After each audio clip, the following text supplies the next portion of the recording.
நம்ம சங்கீதத்தில் எடுத்து வாசிக்கலாம். சங்கீதம் 85 அதிகாரம் 6வது வசனம்.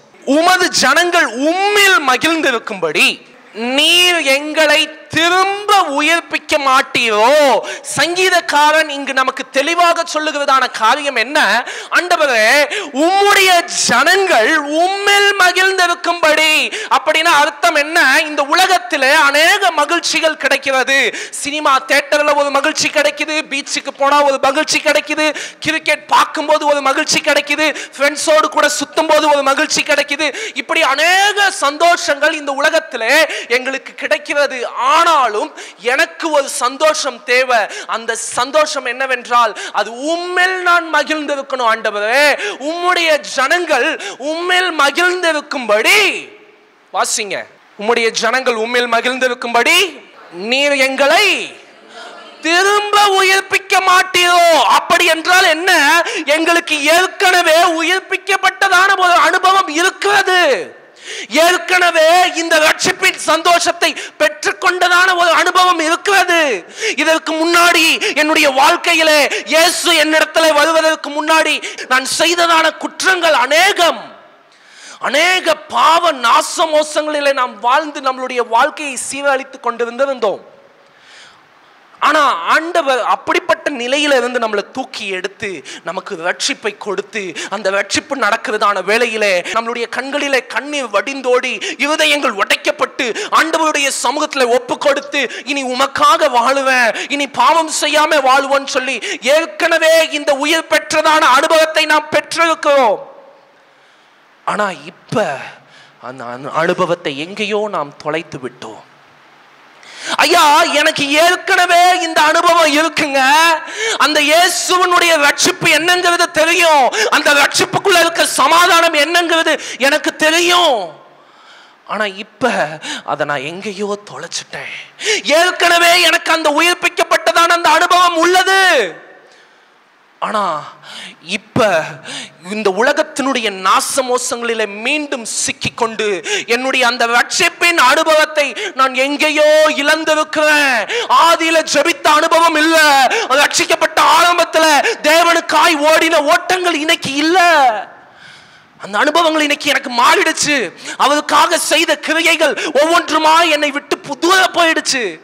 எனக்கு மீண்டும் அந்த ரட்சிப்பின் அனுபவம் வேண்டும் ஆண்டவரே, எனக்கு மீண்டும் அந்த ரட்சிப்பின் அனுபவம் வேண்டும் ஆண்டவரேன்னு சொல்றவங்க கைகளை தட்டி, ஆண்டவரே எனக்கு அந்த ரட்சிப்பின் அனுபவம் வேண்டும்பா, எனக்கு அந்த ரட்சிப்பின் அனுபவம் வேண்டும் ஆண்டவரே.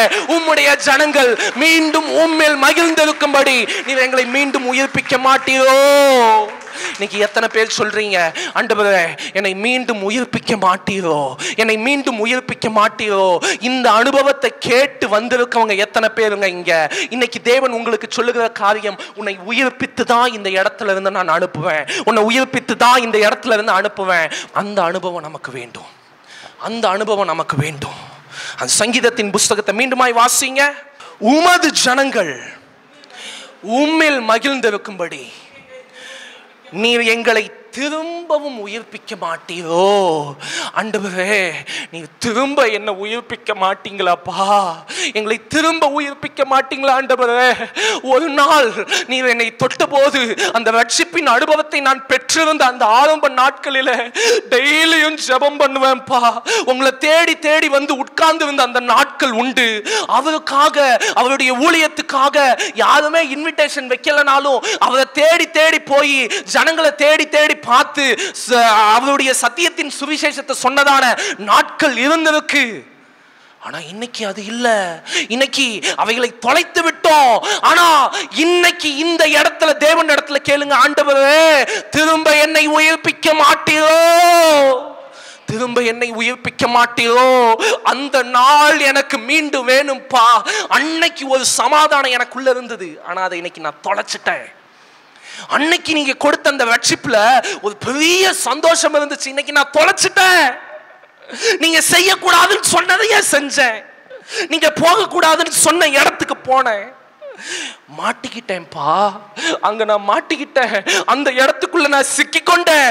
வெளியில வர்றதுக்கு திரும்ப முயற்சி பண்றேன், என்னால முடியல. மீண்டும் என்னை உயிர்ப்பிங்க.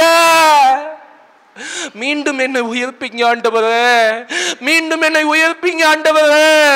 சங்கீதக்காரன் சொல்லுகிறான், ஆண்டவரே மீண்டும் என்னை உயிர்ப்பியோ. நாம முதல்ல உயிர்ப்பிக்கப்படாம மற்றவங்களை உயிர்ப்பிக்கணும்னு நினைச்சா கண்டிப்பா முடியாது. நீங்க யாருக்கு வேணாலும் போய் சுவிசேஷம் சொல்லுங்க, ரட்சிக்கப்பட மாட்டாங்க. உங்க குடும்பத்துல சுவிசேஷம் சொல்லுங்க, ரட்சிக்கப்பட மாட்டாங்க. உங்க ஃப்ரெண்ட்ஸுக்கு ஆண்டவரை சொல்லுங்க, ரட்சிக்கப்பட மாட்டாங்க. காரணம் என்ன? எனக்கு மீண்டும் ஒரு உயிர்த்தெழுதல் தேவை. இந்த உயிர்த்தெழுதல் இல்லாம நான் போய் யாருக்கு சொன்னாலும் அவன் ரட்சிக்கப்பட முடியாது. உயிர்த்தெழுதலின் அனுபவத்தை முதலாவது நான் பெற்றுக்கொண்டு வந்தாதான் அந்த உயிர்த்தெழுதலின் அனுபவத்தை மற்றவனுக்கு என்னால போதிக்க முடியும். அதை கேட்கிறவனும் உயிர்த்தெழுவான். இன்னைக்கு ஏன் நான் சொல்ல சொல்ல அவனுடைய காதுகள் அடைக்கப்பட்டிருக்கு? எனக்குள்ளவே முதல்ல அந்த உயிர்த்தெழுகிற அனுபவம் இல்ல, எனக்குள்ளவே இல்ல. அப்ப எப்படிங்க நான் போய் இன்னொருத்தனை உயிர்த்தெழுதலுக்குள்ள நடத்த முடியும்? எப்படி நான் மற்றவனுக்கு சத்தியத்தின் சுவிசேஷத்தை சொல்ல முடியும்? முதலாவது நமக்கு அந்த உயிர்த்தெழுதலின் அனுபவம் தேவை. நமக்கு அந்த உயிர்த்தெழுதலின் அனுபவம் தேவை. மீண்டும் எங்களை உயிர்ப்பீங்க. நல்லா கவனிங்க. அடுத்து இவான்ஸ் ராபர்ட் வேல்ஸ் தேசத்துல ஒரு மிகப்பெரியதான எழுப்புதல் நடந்தது. அந்த எழுப்புதல்ல கிட்டத்தட்ட லட்சக்கணக்கான ஜனங்கள், இன்னைக்குமே நீங்க யூடியூப்ல கூகுள்ல வேல்ஸ் தேசத்தினுடைய எழுப்புதலை நீங்க சர்ச் பண்ணி பார்த்தீங்கன்னா அதுல அவ்வளோ காரியங்கள் பயங்கரமா இருக்கும். ஏன்னா அந்த அப்படிப்பட்ட ஒரு எழுப்புதலை தேடி மற்ற தேசங்கள்ல இருக்கக்கூடியதான அநேக ஊழியர்கள் அந்த தேசத்துக்கு போனாங்களாம். அந்த எழுப்புதல் எங்க தேசத்துக்கு வரணும், அதனால அந்த எழுப்புதல் எப்படி இருக்கும்னு பார்க்கறதுக்காக மற்ற தேசத்துல இருக்க ஊழியர்கள்லாம் வேல்ஸ் தேசத்துக்கு பிரயாணப்பட்டு போய் அந்த எழுப்புதலை பார்த்துட்டு வந்தாங்களாம். அந்த எழுப்புதல் நடந்தது சும்மா சாதாரணமா நடக்கலங்க. நீங்க நினைக்காதீங்க அந்த எழுப்புதல் சும்மா சாதாரணமா நடக்கல. அந்த எழுப்புதலுக்குள்ள எப்படி தெரியுமா இருந்தது? லட்சக்கணக்கான ஜனங்கள் மனம் திரும்பினாங்களாம். அந்த எழுப்புதலினுடைய விளைவு அவங்க எழுதுறாங்க அது புத்தகத்துல. அந்த எழுப்புதல் நடந்த காலகட்டங்களில் விபச்சார விடுதிகள் எல்லாமே சமூக சேவை மையங்களாக மாற்றப்பட்டுச்சு. கிரிக்கெட் ஸ்டேடியங்கள் எல்லாமே சுவிசேஷ கூட்ட அரங்கங்களாக மாற்றப்பட்டுச்சு. சினிமா தியேட்டர்கள் அத்தனையும் திருச்சபைகளாக மாற்றப்பட்டுச்சு. அப்படிப்பட்டதான ஒரு பயங்கரமான எழுப்புதல். பாவிகள் மனம் திரும்பினாங்க. போலீஸ் ஸ்டேஷன்லாம் இழுத்து மூடிட்டாங்க. நான் பொய் சொல்லல, ஏதோ கதை சொல்லல. நீங்க போய் வரலாற்று புத்தகங்களை எடுத்து படித்து பாருங்க, வரலாறு படிச்சுட்டு வந்து பாருங்க.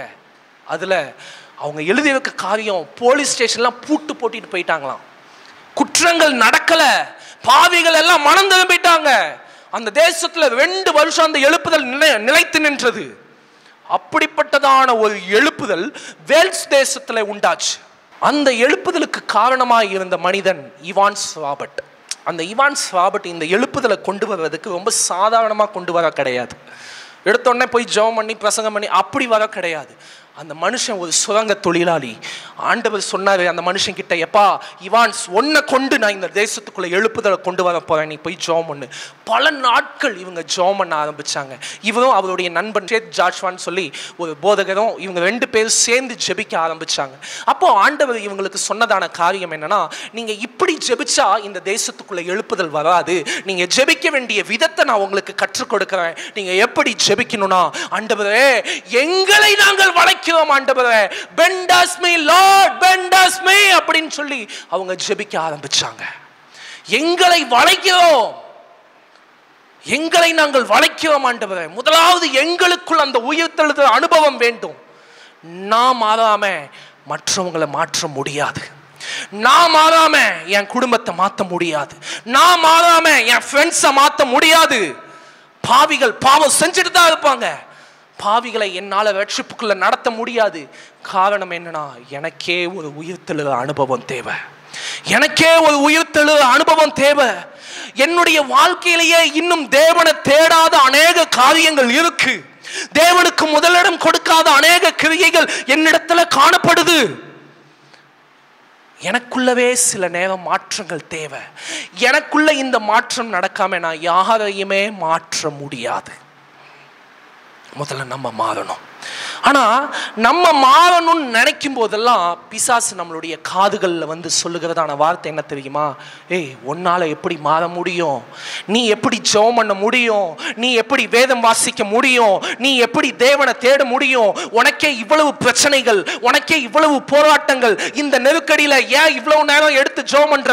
ஒரு 10 நிமிஷம் ஜெபம் பண்ணு போதும். ஒரு மணி நேரம் ஜெபம் பண்ணு போதும்.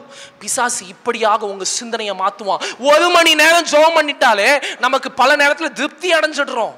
ஆனா ஆண்டவர் கேட்டது என்ன தெரியுமா? ஒரு மணி நேரம் ஆவது ஜெபிக்க மாட்டாயா? இந்த ஒரு வார்த்தையை எடுத்து வச்சுட்டு ஒரு மணி நேரம் ஜெபம் பண்ணிட்டேன்ப்பா, சூப்பர். நம்மளை நாமே ஏமாத்திட்டு இருக்கோம். பிசாசு நம்மளை வஞ்சித்து கொண்டு இருக்கிறான். இல்லைங்க, ஒரு உயிர்த்தெழுகிற அனுபவம் தேவை. தேவன் உங்களை கொண்டு உங்க குடும்பத்துக்குள்ள எழுப்புதலை கொண்டு வரணும்னா, உங்க நண்பர்களுக்குள்ள எழுப்புதலை கொண்டு வரணும்னா, உங்க வேலை பார்க்கிற ஸ்தலத்துக்குள்ள எழுப்புதலை கொண்டு வரணும்னா, முதல்ல உங்களுக்குள்ள அந்த எழுப்புதல் தேவை. உங்களுடைய ஜெப அனுபவங்கள் மாறணும். ஆவியில நிரம்பி ஜெபிக்க ஆரம்பிக்கணும். உதடுகளால ஜெபிக்கிற ஜெபம் அல்ல, ஆவியில அனல் கொண்டு ஜெபிக்கிற ஜெபம், தேவனுடைய பாரத்தை புரிந்து கொண்டு ஜெபிக்கிற அந்த ஜெபம் ஜெபிக்க ஆரம்பிக்கணும். அந்த அனுபவத்துக்குள்ள நீங்க வரணும். அந்த உயிர்த்தெழுதலின் அனுபவம் உங்களுக்கு தேவை. அந்த அனுபவங்கள் இல்லாம நீங்க யாரையுமே உயிர்த்தெழ வைக்க முடியாது. முதல்ல ஆண்டவரே என்னை வணையும். அவங்க ஜெபம் பண்ணது அதுதான். இவான்ஸ் ராபர்ட் ஜெபித்த ஜெபம் அதுதான். அவர் கூட இருந்த அவருடைய நண்பர் ஷேத்தும் ஜெபிச்சதான ஜெபம் அதுதான். ஆண்டவரே எங்களை நாங்கள் வளைக்கிறோம். ஆண்டவரே முதலாவது எங்களை வளைக்கிறோம். அந்த ஜெபம் தான் அந்த தேசத்துக்குள்ள ஒரு பெரிய எழுப்புதலை கொண்டு வந்தது. இன்னைக்கு இந்த தேசத்துக்குள்ள ஒரு எழுப்புதல் வரணும்னா முதல்ல நாம மாறணும். நான் மாறணும் ஆண்டவரேன்னு சொல்லி ஒவ்வொருத்தரும் காத்துருங்க. பிசாசு சொல்லுவான் உன்னால முடியாது முடியாதுன்னு சொல்லுவான். கேட்காதீங்க. நீ எப்படி உயிர்த்தெழுவ? உன்னால சுத்தமா முடியாது. வேதத்துல இருந்து ஒரு சம்பவத்தை நம்ம பார்க்கலாம். எடுத்து வேகமாய் வாசிங்க. லூக்கா 8வது அதிகாரம் 51வது வசனத்துல இருந்து 55வது வசனம் வாசிக்கலாம். அவர் வீட்டில் வந்தபோது பேதுருவையும் யாக்கோபையும் யோவானையும் பெண்ணின் தகப்பனையும் தாயையும் தவிர வேறு ஒருவரையும் உள்ளே வரவொட்டாமல் எல்லாரும் அழுது அவளை குறித்து துக்கம் கொண்டாடுகிறதை கண்டு, அழாதேயுங்கள், அவள் மரித்து போகவில்லை, நித்திரையாய் இருக்கிறாள் என்றார். அவள் மரித்து போகவில்லை, நித்திரையாய் இருக்கிறாள் என்றால், இங்க இருக்கவங்க சுத்தி இருக்கவங்க எல்லாரும் நினைச்சது என்னன்னா, இவ செத்து போயிட்டா, இனிமே அவ உயிர்த்தெழ முடியாது, அவளுடைய வாழ்க்கை அவ்வளவுதான் எல்லாரும் நினைச்சாங்க. ஆனா இயேசு சொன்ன வார்த்தை, அவள் நித்திரையாய் இருக்கா, அவள் நித்திரையாய் இருக்கிறாள். இன்னைக்கு பிசாசு உன்னை பார்த்து அப்படிதான் சொல்லுவான், நீ அவ்வளவுதான், இனிமே உன்னுடைய ஆதி ரட்சிப்பு கிடைக்காது, ஆதி மனதிருப்புதலின் அனுபவம் கிடைக்காது, இனிமே தேவனுக்காக அப்ப ஓடுன மாதிரி ஓட முடியாதுன்னு பிசாசு சொல்லுவான். ஆனா ஆண்டவர் சொல்றது என்னன்னா, டேய் அவன் கொஞ்சம் விழுந்துட்டான் தான், ஆனா அவனை நான் தூக்கி எடுக்க போகிறேன். ஹல்லேலூயா. உன்னாவது தூக்கி எடுக்க போகிறாரு. வாசிங்க அத. அவள் மரித்து போனாள் என்று அவர்கள் அறிந்ததினால் அவரை பார்த்து நகைத்தார்கள். அவரை பார்த்து நகைத்தார்கள். இன்னைக்கு நகைக்கக்கூடிய பழக்கம். இன்னைக்கு வசனம் சொல்லுது, ஆவியும் மாம்சமும் என்ன பண்ணிட்டு இருக்கா? ஒன்றுக்கொன்று போராடி கொண்டிருக்கு. ஆவி உயிர்த்தல்னு ஆசைப்படுது, ஆனா மாம்சம் சொல்லுது, டேய் உன்னாலலாம் முடியாதுடா, பாரு உனக்கே இவ்வளோ டயர்டா இருக்க, இவ்வளோ வேலைகளை பார்த்துருக்க, நீ எப்படி ஜெபம் பண்ண முடியும், உனக்கே இவ்வளோ பிரச்சனை இருக்கு, இதுக்கு நடுவில் ஆண்டவருக்காக எப்படி ஓட முடியும்னு சொல்லி ஏதாவது சில சூழ்நிலைகளை காண்பித்து பிசாசு உங்களை முடக்குவதற்கு முயற்சிப்பான். உன்னுடைய மாம்சம் அப்படிதான் சொல்லும், ஜெபம் பண்ணாத. விடிய காத்தால் 4 மணிக்கு எந்திரிச்சு ஜெபம் பண்ணலான்னு அலாரம் வைப்போம், ஆனா உடனே சரீரம் சொல்லும், நேற்று நைட்டெல்லாம் ராப்ப அவ்வளோ தூரம் கஷ்டப்பட்டு வேலையெல்லாம் பார்த்தல, ஏன் 4 மணிக்கு ஜெபம் பண்ணணும்னு நினைக்கிறேன், வேணாம் விடு, உடம்பு ரொம்ப டயர்டாக இருக்கு பாரு, கொஞ்சம் தூங்கு. சரீரம் சொல்லும், சரீரம் உன்னை அப்படிதான் முடக்கி போடும். இயேசு என்ன பண்ணாராம்? வாசிங்க. எல்லாரையும் அவர் வெளியே போக பண்ணி அவளுடைய கையை பிடித்து பிள்ளையே எழுந்திரு என்றார். பிள்ளையே எழுந்திரு. அவ செத்து போயிட்டா, அவளால எழும்ப முடியாதுன்னு தான் எல்லாரும் நினைச்சாங்க. அவளுக்குள்ள மீண்டும் உயிர்த்தெழக்கூடிய அனுபவம் வராதுன்னு தான் எல்லாரும் நினைச்சாங்க. ஆனா ஆண்டவர் பார்த்த கண்ணோட்டம் வேற. அவர் சொன்னாரு, விழுந்து போயிட்டான் தான், அவளால முடியாதுதான், நித்திரையாதான்ப்பா இருக்கா, அவனை மீண்டும் நான் உயிர்த்தெழச் கூட செய்வேன். அவனை கொண்டு வச்சிருக்க திட்டம் வேற, அவனை கொண்டு வச்சிருக்க நோக்கம் வேற, அவனை நான் மீண்டும் உயிர்த்தெழச் செய்வேன். அந்த உயிர்த்தெழுதலின் அனுபவம். இன்னைக்கு மாம்சமும் ஆவியும் ஒண்ணுக்கொண்ணு போராடிட்டதுக்கு ஆவி சொல்லும், நீ ஜெபம் பண்ணு, தேவனை தேடு, ஆண்டவருக்காக செய்யணும் ஆவி சொல்லும். ஆனா மாம்சம் மடக்கும். ஆனா மாம்சத்தினுடைய சிந்தனைகளை, மாம்சத்தினுடைய கிரியைகளை வெளியில அனுப்புங்க. வெளியில அனுப்பாம நீங்க உயிர்த்தெழணும்னு நினைச்சீங்கன்னா கண்டிப்பா முடியாது. நீங்க முதல்ல அந்த மாம்சத்தினுடைய காரியங்களை முதல்ல வெளியில அனுப்புங்க.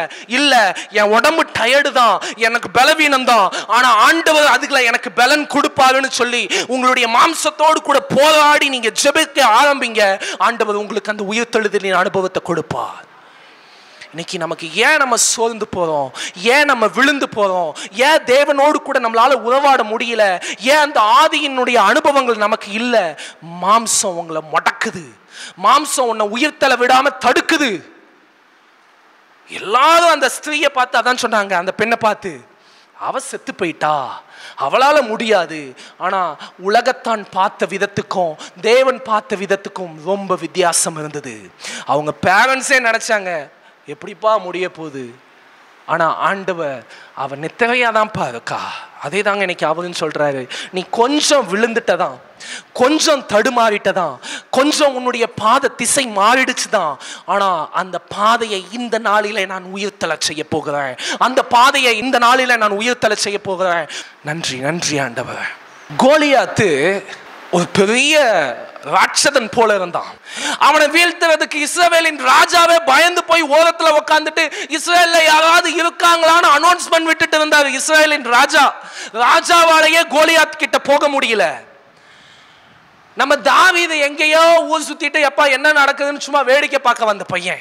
அவன் சொல்றான், ஏய் நீங்க எல்லாம் எதுக்கியா பயந்துட்டு இருக்கீங்க? இந்த கோலியாத்தை நான் வீழ்த்துவேன், இந்த கோலியாத்தை நான் முறியடிப்பேன். ஆனா சுத்தி இருக்கவங்க சொன்னாங்க, உன்னால முடியுமா, உன்னால முடியுமா, உன்னால முடியாது, உன்னுடைய பலவீனத்தை பாரு, நீ சின்ன பையன், உன்னால எப்படி முடியும்? சுத்தி இருக்கவங்க எல்லாம் அவனை உடைக்கக்கூடிய விதத்துல அவனை எழும்ப விடாதபடிக்கு அவனை முடக்கிறதுக்கான வார்த்தைகள் வச்சாங்க. அவனுடைய அண்ணனே சொன்னான், நீ போகாத. ராஜா கிட்ட கொண்டு போய் நிப்பாட்டினா ராஜாவும், உன்னால எப்படா முடியும்? ஆனா அவன் சொன்ன காரியம் என்ன தெரியுமா? அவன் தன்னுடைய தற்போது இருக்கக்கூடிய சூழ்நிலையை பார்க்கல. இதுக்கு முன்னாடி ஒரு வாட்டி எனக்கு ஒரு அனுபவம் இருக்குங்க. அந்த அனுபவம் என்ன தெரியுமா? சிங்கம் வந்தது, கரடி வந்தது, ஆடுகளை பிடிக்க வந்தது, அவைகளோடு கூட நான் போராடி அவைகளோடு கூட யுத்தம் பண்ணி நான் அவைகளை ஜெயம் பெற்ற அனுபவம் எனக்கு இருக்கு பிரதர். எனக்கு இதுக்கு முன்னாடியே அந்த அனுபவம் இருக்கு. இன்னைக்கு பிசாசு அதை தான் சொல்றான், உன்னால இப்ப உயிர்த்தெழ முடியாது, பாரு இன்னைக்கு சூழ்நிலை இப்படி இருக்கு, இந்த சூழ்நிலையில எப்படி நீ மாறுவ, எப்படி உயிர்த்தெழ அனுபவத்துக்குள்ள வருவ பிசாசு சொல்றான். ஆனா நீ யோசிக்க வேண்டிய காரியம், இதுக்கு முன்னாடியே உனக்கு அந்த பிசாசை வீழ்த்தின அனுபவம் இருக்கு, இதுக்கு முன்னாடியே பிசாசுனுடைய கிரியைகளை உடைத்த அனுபவம் இருக்கு, இதுக்கு முன்னாடி பிசாசு கொடுத்த போராட்டங்களை ஜெயம் கொண்ட அனுபவம் இருக்கு. இதுக்கு முன்னாடியே உனக்கு அந்த அனுபவம் இருக்கு.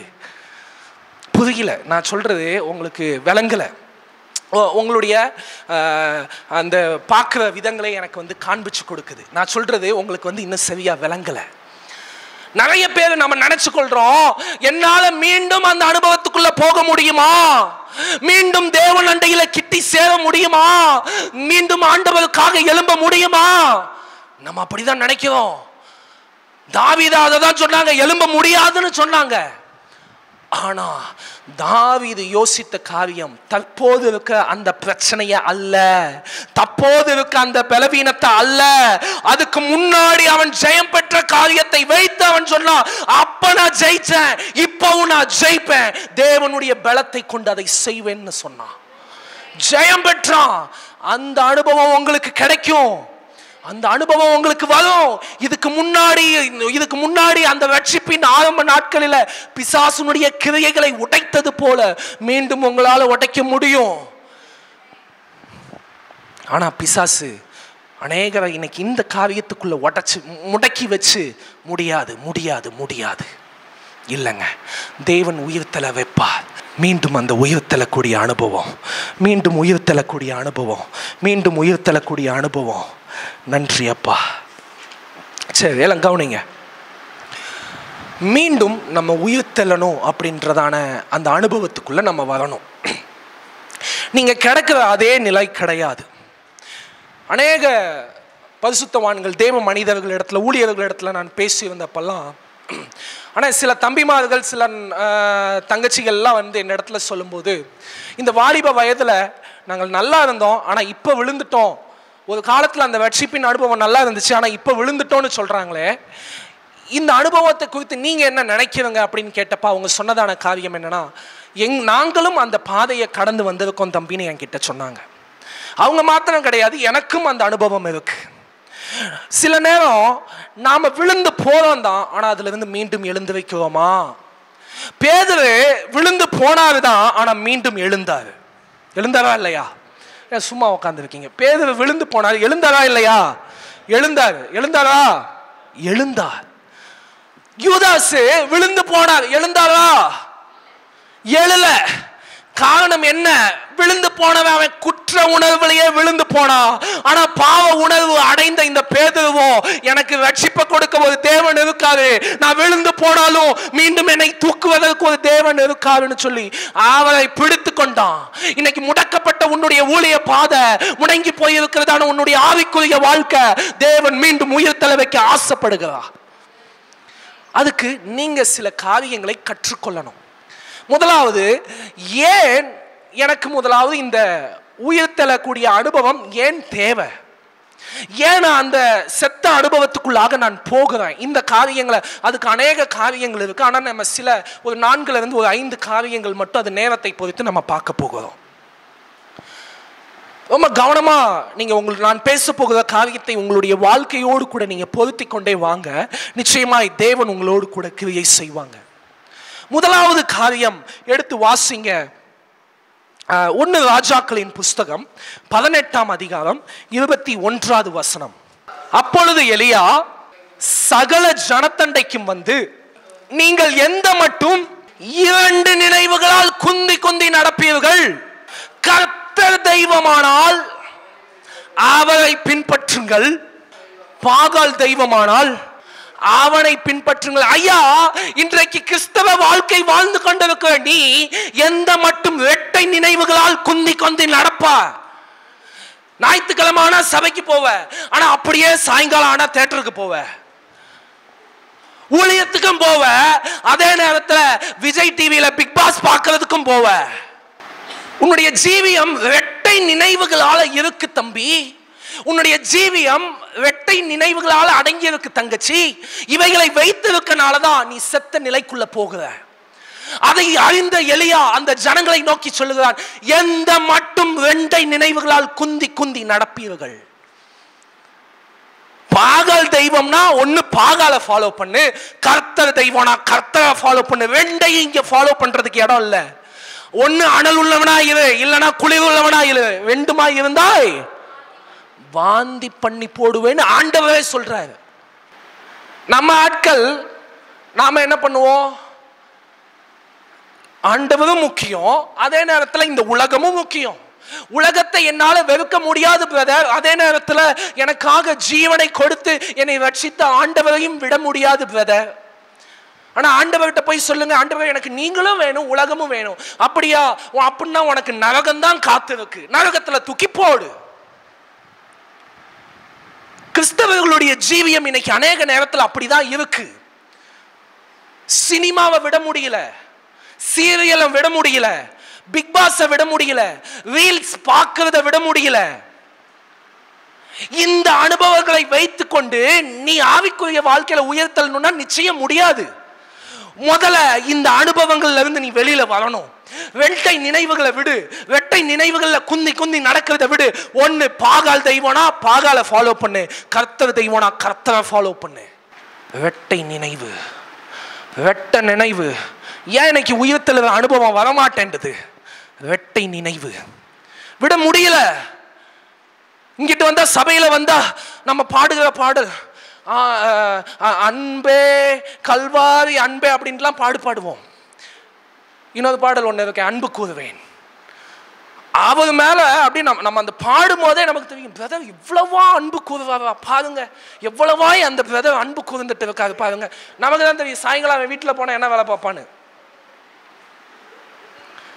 அன்பு கூறுவேன் யார அஜித்தையா, ஆராதிப்பேன் விஜயையா, இன்னும் ஆர்வமாய் திரிசாவையா. இப்படிதான் நம்ம ஆளுங்க. ஜோக் பண்ணல, அதுதான் உண்மை. இவன் ஆராதிச்சுக்கிட்டே இருப்பான், ஆராதிச்சுக்கிட்டே அப்படியே லியோல விஜய் என்ன பண்ணாரு அப்படின்னு. அடுத்து விஜயோட படம் என்ன ஆகும்? இயேசுவுக்கு ரசிகனா இருக்கியானா, இவன் உட்காந்து விஜய்க்கு அஜித்துக்கு ரசிகனா இருக்கான். ஒருத்தன் உட்காந்து சண்டை போட்டுக்கிட்டு இருக்கான், அஜித் பெருசு விஜய் பெருசு. நான் போய் கேட்டேன், இல்லடா இப்படி சண்டை போட்டு இருக்க அப்படின்னா, ஆனா பாருண்ணே விஜயை பத்தி, டேய் சுவிசேஷன் சொன்னியாடா அப்படின்னா, அது சொன்ன அடிக்க வராங்கண்ணே அப்படின்றான். சுவிசேஷன் சொல்றதுக்கு சண்டை போட மாட்டான், ஆனா நம்மளால அஜித் பெருசா விஜய் பெருசான்னு பேசுறதுக்கு சண்டை போடுவான். யாரு? நம்ம பயிலுவ தான், வேற யாரும் கிடையாது. இவங்கள நம்ம வெளியில எல்லாம் போய் தேட வேண்டியது இல்லை, நம்ம பயிலுவ. நம்ம பயிலுவன்னு ஏன் அப்படி சொல்றேன்? நம்ம தான், நம்மளுடைய வாழ்க்கையே அப்படிதான் இருக்கு, வெட்டை நினைவுகளால. ஒன்னு பாகால் தெய்வனா பாகால ஃபாலோ பண்ணுப்பா, கர்த்தர் தெய்வனா கர்த்தரை ஃபாலோ பண்ணு. ரெண்டையும் பிடிச்சிக்கிட்டு நீ ஓடணும்னா கண்டிப்பா உன்னுடைய வாழ்க்கையில நீ எழும்ப முடியாது, நித்தியத்துக்குள்ளேயும் போய் சேர முடியாது. சில நேரம் நம்மளுடைய கிறிஸ்தவ வாழ்க்கை எப்படி இருக்குன்னா, நம்மள ஸ்டேட்டஸ் கிறிஸ்தவர்கள். என்ன கிறிஸ்தவர்கள் அப்படின்னா என்ன? அதாவது பெயர் கிறிஸ்தவ இல்லை, நம்ம வாட்ஸ்அப் ஸ்டேட்டஸ்ல மட்டும் பரிசுத்தவான். சிலருடைய ஸ்டேட்டஸ்லாம் பார்க்கும்போது பாடுற பாடல் சுவிசேஷ பாரம் ஒன்றே என் சுமையாக மாற வேண்டும் அப்படிம்பா. ஃபோன் பண்ணிட்டே, தம்பி நாளைக்கு ஊழியா இருக்குடா, அண்ணே குயின்ஸ்லாண்டு போவேண்ணே சாயங்காலம் அப்படிம்பா. என்னோட எக்ஸ்பீரியன்ஸ்ல பேசுறேன் இதெல்லாம். நம்ம இப்போ என் தம்பிங்க தான், வேற யாரும் கிடையாது, எல்லாம் என் தம்பிங்க தான். எந்த மட்டும் வெட்டை நினைவுகளால ஊர்ந்து கொண்டிருப்ப. இன்னைக்கு முடிவு பண்ணுங்க. ஒன்று, உலகம் வேணும்னா உலகத்துக்கு போங்க, தேவன் வேணும்னா தேவனை ஃபாலோ பண்ணுங்க. ரெண்டுமே இங்க இருந்ததுன்னா உங்க வாழ்க்கையில நீங்க உயிர்த்தெழுத அனுபவத்துக்குள்ள வர முடியாது. சீரியலை விடணும், சினிமாவை விடணும்.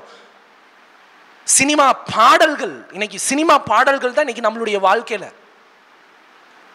சினிமா பாடல்கள் தான் இன்னைக்கு நமக்கு வாழ்க்கை. யோசித்து பாருங்க, அந்த சினிமா பாடல்கள் உங்களை ஆசீர்வதிக்க போவது கிடையாது. அந்த சினிமா பாடல்கள் உங்களை நித்திய வாழ்க்கைக்குள்ள கொண்டு வந்து சேர்க்க போவது கிடையாது. நல்லா புரிஞ்சுக்கோங்க. நீங்க ஏன் இன்னும் இந்த உயிர்த்தெழுத அனுபவத்துக்குள்ள வரல? நீங்க விட வேண்டிய காரியங்களை இன்னும் விடல. வெட்டை நினைவுகளால குந்தி குந்தி நீங்க நடந்து கொண்டு இருக்கீங்க. முதல்ல இவைகள் எல்லாம் விட்டாதான் நீங்க இந்த உயிர்த்தெழுத அந்த அனுபவத்துக்குள்ளேயே வர முடியும். இவைகளையும் வைத்துக்கொண்டு நான் தேவனையும் வைத்துக் கொண்டு இருப்பேனா? எலியா உங்களை பார்த்து தான் சொல்றாரு, ஒன்று இங்கே ஃபாலோ பண்ணுங்க, இல்லைன்னா அங்கே ஃபாலோ பண்ணுங்க. எனக்கு ரெண்டுமே வேணும்னா உயிர்த்தெழுத அனுபவம் கிடைக்காது. நம்ம மாறணும். இன்னைக்கு உலகத்தினுடைய காரியத்தில் நம்ம எங்கெங்கெல்லாம் சிக்குண்டு இருக்கோம் யோசிக்கணும். உலகம் தரக்கூடிய சந்தோஷத்தை தேடி நம்ம போறோம், ஆனால் நம்ம ஏற்கனவே அந்த ரட்சிப்பின் சந்தோஷத்தை உணர்ந்தவங்க. அந்த ரட்சிப்பின் அனுபவத்தை பெற்றுக்கொண்டும் நாம திரும்ப உலகத்தின் சந்தோஷம் நல்லா இருக்குன்னு அதை தேடி ஓடுறோம். சினிமா பாட்டு கேட்கும் போது கொஞ்சம் நல்லா இருக்குன்னு அதை தேடி ஓடுறோம். சினிமாவில் ஆக்டர்ஸ் வந்துட்டாங்கன்னா அவங்க கூட தேடி போய் போட்டோ எடுக்கிறதுக்கு நம்ம முந்திக்கிறோம், ஆனால் ஜெபிக்கிறது கிடையாது. உலகத்து மனுஷனுக்கு கொடுக்கிற முக்கியத்துவத்தை இன்னைக்கு நம்ம கொடுக்கறது கிடையாது. நம்ம மாறணும். வெட்டை நினைவுகள்ல இருந்து நம்ம மாறணும். எடுத்து வாசிங்க 2 ராஜாக்களின் புஸ்தகம் 17ஆம் அதிகாரம் 38-41. நான் உங்களோட பண்ணின உடன்படிக்கையை நீங்கள் மறவாமலும், நான் உங்களோடு பண்ணின உடன்படிக்கையை நீங்கள் மறவாமலும், அந்நிய தேவர்களுக்கு பயப்படாமலும், அந்நிய தேவர்களுக்கு பயப்படாமலும், உங்கள் தேவனாகிய கர்த்தருக்கே பயந்து நடப்பீர்களாக. உங்கள் தேவனாகிய கர்த்தருக்கே பயந்து நடப்பீர்களாக. அப்பொழுது அவர் உங்கள் எல்லா சத்துருக்களின் கைக்கும் உங்களை தப்புவிப்பார் என்று அவர்களுக்கு சொல்லி இருந்தார். ஆனாலும் அவர்கள் செவி கொடாமல் தங்கள் முந்தின முறைமைகளின்படியே செய்தார்கள். அப்படியே அந்த ஜாதிகள் கர்த்தருக்கு பயந்தும், கர்த்தருக்கு, அந்த வார்த்தையை நல்லா கவனிங்க, கர்த்தருக்கு பயந்தும் தங்கள் விக்கிரகங்களை சேவித்தும் வந்தார்கள். தங்கள் விக்கிரகங்களை சேவித்து வந்தார்கள். கர்த்தருக்கு பயப்படுகிற பயமும் இருக்கு, அதே நேரத்தை விக்கிரகத்தை சேவிக்கிற பழக்கமும் இருக்கு. கர்த்தரும் அசுத்தங்களும் வேண்டும், கர்த்தரும் வேண்டும், ஆபாசங்களையும் என்னால விட முடியாது. இன்னைக்கு எத்தனை பேர் தெரியுமா இந்த தேவனுடைய பலிபீடத்துல ஏறி நின்னுட்டு அட்டுழியம் பண்ணிட்டு இருக்காங்க. சினிமா தியேட்டர்ல போய் உட்காருவான், அடுத்த நிமிஷம் இங்க வந்து உட்காந்து பாடல் ஆராதனை பிரசங்கன்னு பண்ணுவான். என்ன நினைச்சிட்டு இருக்கோம்? இந்த இடத்த யார் வேணாலும் வந்து நிக்கக்கூடிய இடமா? எத்தனையோ பரிசுத்தவான்கள் நின்ன இடம் இது, எத்தனையோ பரிசுத்தவான்கள் செய்த ஊழியம் இது. இன்னைக்கு ஊழியத்தை அட்டுழியமாய் மாத்தி போட்டிருக்காங்க. ஊழியத்தினுடைய வேல்யூ என்னன்னு புரியாதவன எல்லாம் இன்னைக்கு மேடையில ஏத்துற சபைகள் பெருகிடுச்சு. ஊழியம்னா என்னன்னே தெரியாதவங்க வந்து மேல நின்னதுனால இன்னைக்கு கிறிஸ்தவத்தை பார்த்து சிரிக்கிற கூட்டம் எழும்பிடுச்சு. இந்த ஊழியத்துக்காக எத்தனை பேர் விலைக்கிரயங்கள் கொடுத்திருக்காங்க தெரியுமா? எடுத்து வரலாற்றை படித்து பாருங்க. சிங்கத்துக்கு இரையாக்கப்பட்ட கிறிஸ்தவர்கள் ஊழியர்கள் இருக்காங்க. தான் குடும்பத்தை தான் கண்ணு முன்னாடி கொலை செய்யறத பார்த்தும் இயேசுவினுடைய ஊழியத்தை மறுதலிக்காமல் ஊழியர்கள் இருக்காங்க. அப்படிப்பட்டவங்க நின்ன இடத்துல இன்னைக்கு நான் வந்து நிக்கிறேனா, எனக்குள்ள எவ்வளவு பெரிய பயம் வரணும். அந்த பயம் இல்லாம இன்னைக்கு துணிகரமாய் தேவனுடைய ஊழியத்தை செய்ய ஆரம்பிச்சிட்டோம். இரட்டை நினைவுகள் எனக்குள்ள பேசும்போது அவ்வளோ ஒரு அந்த ஊழியத்தினுடைய பாரத்தை உணர்ந்ததுனால எனக்குள்ள அவ்வளோ ஒரு ஆத்திரங்கள். அது ஆத்திரம் அப்படின்றத காட்டிலும் அவ்வளோ ஒரு வலி நிறைந்த காரியம். அதெல்லாம் எங்களுக்கெல்லாம் யாரும் இந்த இடத்துல ஏற்றி நிப்பாட்ட கிடையாதுங்க. நாங்களே ரோட்டில் நின்று ஆண்டவருடைய சுவிசேஷத்தை சொல்லி அதனுடைய உண்மையை பார்த்து ரோட்ல எல்லாம் அடி வாங்கினதெல்லாம் பார்த்து ஆண்டவர் இன்னைக்கு இந்த இடத்தை எங்களுக்கு ஏற்படுத்தி கொடுத்திருக்கிறார். ஒவ்வொரு ஊழியருடைய பின்னணியை போய் கேட்டு பாருங்க, எத்தனை பேர்கிட்ட அடி வாங்கிட்டு இந்த இடத்துல வந்து நின்று இருக்காங்கன்னு. எனக்கு பாட்டு பாட தெரிஞ்சதுனால இந்த இடத்துல வந்து நின்றுட்டு தேவனுடைய நாமத்தை அசுத்த பண்றோம். இசை அமைப்பாளர்கள் எல்லாம் மேடையில ஏத்தி இன்னைக்கு நிப்பாட்டிட்டனால கிறிஸ்தவம் இன்னைக்கு கேடு கட்டு போயிருக்கு. தேவ ஜனம் இன்னைக்கு மனம் திரும்பணும். திருச்சபைகள் இன்னைக்கு மனம் திரும்பணும். ஒரு ஊழியனுடைய பாரம் என்ன அப்படின்ற சபை உணரணும், தேவ ஜனம் அதை உணரணும். ஆனா ஆண்டவர் அப்படியே விட்டுற மாட்டாங்க. அவங்களுக்கு தெரியல, அதனுடைய காரியங்கள் தெரியல, அதுல இருக்கக்கூடிய தேவன் செய்கிற கிரியைகள் அவங்களுக்கு தெரியல. எனக்கு தெரியும், ஒரு ஊழியக்காரரே தண்ணி அடிச்சுட்டு அடுத்த நாள் சபையில வந்து கம்யூனியன் கொடுப்பாரு. எனக்கு தெரியும். அதனுடைய விளைவு என்ன தெரியுமா? கடைசியில் அவருடைய மரணம் அவ்வளவு கேவலமாக மாறினது. இந்த நிலையிலிருந்து நான் மாறினாதான் எனக்கு அடுத்த அந்த உயிர்த்தெழுதலின் அனுபவமே வரும். ரெண்டுமே நான் செய்வேன், ஊழியமும் செய்வேன், அதே நேரத்தில் ஜெபம் பண்ண மாட்டேன், தேவனை தேட மாட்டேன், உலகத்திலையும் வாழுவேன். ரெண்டு நினைவுகளால் குந்தி நடக்காதீங்க ப்ளீஸ். தயவு செஞ்சு ரெண்டு நினைவுகளால் குந்தி நடக்காதீங்க. ஒன்று, பாகால் தெய்வனா பாகாலை ஃபாலோ பண்ணிட்டு போங்க. சினிமாவில் போய் தயவு செஞ்சு பாட்டு போட்டுடலாம். கிறிஸ்தவத்தில் பாட்டு போட்டு ஊழியர்களுக்கு உண்டான மரியாதையை கெடுக்காதீங்க. நம்மளுடைய கிரியைகள் ஒவ்வொன்றும் மாறணும், நம்மளுடைய நடை மாறணும், நம்மளுடைய பேச்சு மாறணும், நம்மளுடைய உடை மாறணும். கிறிஸ்தவ வாழ்க்கைனா இப்படிதான் இருக்கு, அப்படி மாறணும். ரெண்டு நினைவுகளால குந்தி நடக்காதீங்க. அடுத்த ஒரு காரியம், அடுத்த ஒரு வசனத்தை எடுத்து வாசிங்க. 1 சாமுவேலின் புஸ்தகம் 7:3. அப்பொழுது சாமுவேல் இஸ்ரவேல் குடும்பத்தார் யாவரையும் நோக்கி உங்கள் முழு இருதயத்தோடும் கர்த்தரிடத்தில் திரும்புகிறவர்களானால் அந்நிய தேவர்களையும் அஸ்தரோத்தையும் உங்கள் நடுவில் இருந்து விலக்கி உங்கள் இருதயத்தை கர்த்தருக்கு நேராக்கி அவர் ஒருவருக்கே ஆராதனை செய்யுங்கள். எதெல்லாம் விளக்கணுமா? நீங்க தேவனை முழு இருதயத்தோடு கூட ஃபாலோ பண்ணணும்னு விருப்பப்பட்டீங்கன்னா முதல்ல உங்க வாழ்க்கையில இருக்க அஸ்தரோத்துகளை விளக்குங்க, அந்நிய தேவர்களை விளக்குங்க. இவைகள் எல்லாம் உங்களுடைய வாழ்க்கையில வைத்து கொண்டு நீங்க உயிர்த்தெழுற அனுபவத்துக்குள்ள வரணும்னு நினைச்சீங்கன்னா நிச்சயமா முடியாது பிரதர், நிச்சயமா முடியாது. தேவன் உங்களுடைய வாழ்க்கையில வச்சிருக்க ஆசீர்வாதத்தை இழந்து போயிடுவீங்க. முதல்ல உங்கள் வாழ்க்கையில இருக்க அஸ்தோத்துகளை எடுத்து போடுங்க. உலகத்தினுடைய அஸ்தோத்துகள் உங்களுடைய வாழ்க்கையில இருக்கு. உலக தேவையில்லாத ஐக்கியங்கள் உங்களுடைய வாழ்க்கையில இருக்கு. அதை எல்லாத்தையும் எடுத்து போடுங்க. தேவையில்லாத நட்புறவுகளை எடுத்து போடுங்க. அசுத்தமான பழக்க வழக்கங்களை எடுத்து போடுங்க. இதுவும் வேணும் அதுவும் வேணும்னா அதுக்கான இடம் இது கிடையாது. ப்ளீஸ் தயவு செஞ்சு நீங்க அந்நிய தேவர்களை ஃபாலோ பண்றதுக்கே போயிடுங்க. கிறிஸ்தவத்தினுடைய பேரை கெடுக்காதீங்க. இது பரிசுத்தவான்கள் விலைக்கிரயம் கொடுத்து வாங்கி கொடுத்ததான இந்த ரட்சிப்பின் அனுபவம் இருக்கு. இதுல உயிரை கொடுத்து சாப்பிட முடியாம கஷ்டப்பட்டு சுவிசேஷத்தை சொல்லி ரட்சிப்பின் அனுபவத்தை நமக்கு வாங்கி கொடுத்திருக்காங்க. அதை தயவு செஞ்சு நம்ம வீண் விரயமாய் மாற்றிவிடக்கூடாது. ஒன்று பாகால் தெய்வனா பாகாலை ஃபாலோ பண்ணு, கர்த்தர் தெய்வனா கர்த்தரை ஃபாலோ பண்ணு. ரெண்டையுமே ஃபாலோ பண்ணாத. முதலாவது நாம் பார்த்த காரியம் என்ன? பாகால் தெய்வனா பாகாலை ஃபாலோ பண்ணோம், கர்த்தர் தெய்வனா கர்த்தரை ஃபாலோ பண்ணோம். இன்னொரு ஜனங்கள் எப்படி இருந்தாங்க? கர்த்தருக்கு பயந்தும் இருந்தாங்க. அதே நேரத்தில் என்ன பண்ணாங்க? விக்கிரகங்களையும் அவங்களால விட முடியல. நாம கர்த்தருக்கு பயந்து இருப்போம், உலகத்தையும் விட மாட்டோம். சினிமாவை விட மாட்டோம், சீரியலை விட மாட்டோம், பிக் பாஸை விட மாட்டோம், உலக ஃப்ரெண்ட்ஷிப்பை விட மாட்டோம், குடியை விட மாட்டோம், சிகரெட்டை விட மாட்டோம், பாக்கு போடுறதை விட மாட்டோம், இதெல்லாம் விட மாட்டோம். அதே நேரத்தில் கர்த்தரையும் விட மாட்டோம். நம்மளாம் அப்படிப்பட்டதான ஒரு பரிசுத்தவான்கள். ஆமேன். அடுத்த காரியம் என்ன பார்த்தோம்? எப்படி தேவனை ஃபாலோ பண்ணுமா?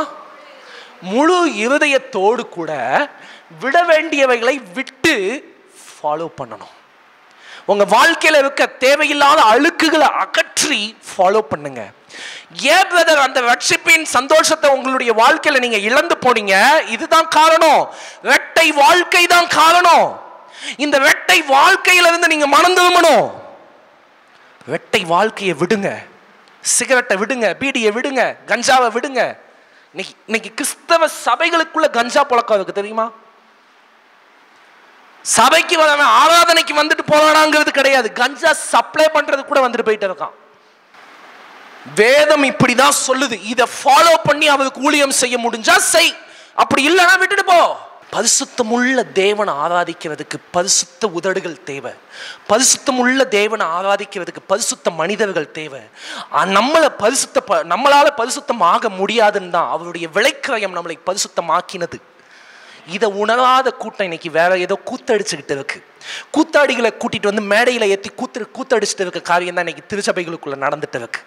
எல்லா சபைகளையும் நான் சொல்ல மாட்டேன், சில சபைகள் இன்னைக்கு அப்படிதான் நடந்துட்டு இருக்கு. நாம அப்படி மாறிடக்கூடாது. அவங்க இப்படி எல்லாம் பண்றாங்க அப்படின்றதுக்காக நான் சொல்லல, நாம அப்படி மாறிடக்கூடாதுன்றதுக்காக பேசிட்டு இருக்கேன்.